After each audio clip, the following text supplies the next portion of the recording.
আসসালামু আলাইকুম এভরিওয়ান, আপনারা সবাই কেমন আছেন? আশা করি আপনারা সবাই ভালো আছেন। আজকে আমি আপনাদেরকে আমাদের মানিকগঞ্জের ঐতিহ্যবাহী পিঠা মুইঠা পিঠা করে দেখাবো। তো এটা আমার মায়ের হাতের মুইঠা পিঠা খুবই ভালো হয়, খুবই সুস্বাদু হবে। তো আমি চাউলের গুঁড়াগুলোকে এখন কাই করে নিব। এই জন্য চুলায় আমি পানি বসিয়ে দিয়েছি, এখানে লবণ দিয়েছি পরিমাপ করে।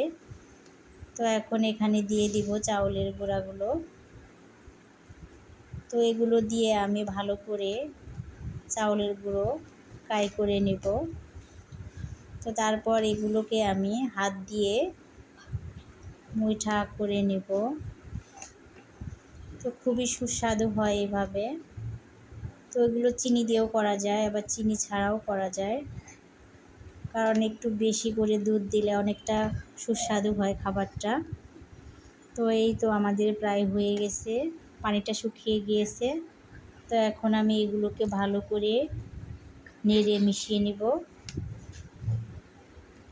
তারপর হালকা একটু ঠান্ডা হয়ে গেলে আমি হাত দিয়ে এগুলোকে মুথে নিব ভালো করে, তাহলেই হয়ে যাবে আমাদের মুইঠার কাইটা রেডি।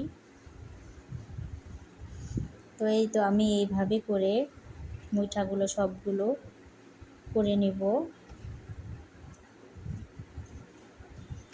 তো দেখতে পাচ্ছেন কিভাবে করা হচ্ছে। তো চুলায় আমি দুধ বসিয়ে দিয়েছি, জাল করে নিয়েছি কিছুটা।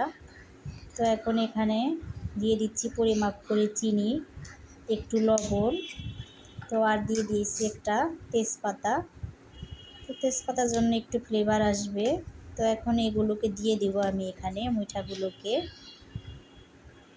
তো একটু 2-3 মিনিট রান্না করে নিলেই হয়ে যাবে মুইঠাগুলো রেডি। তো খেতে খুবই সুস্বাদু হয় এই খাবারগুলো, আপনারা বাসায় ট্রাই করতে পারেন। তো দেখতে পাচ্ছেন আমাদের পিঠাগুলো অনেকটা ফুলে গেছে। তো শিরাটা এমনিতেই অনেকটা ভিজে আরও কমে যাবে। তো এই তো হয়ে গেল আমাদের মুইঠা পিঠা, এখন ঢেকে রেখে দেব।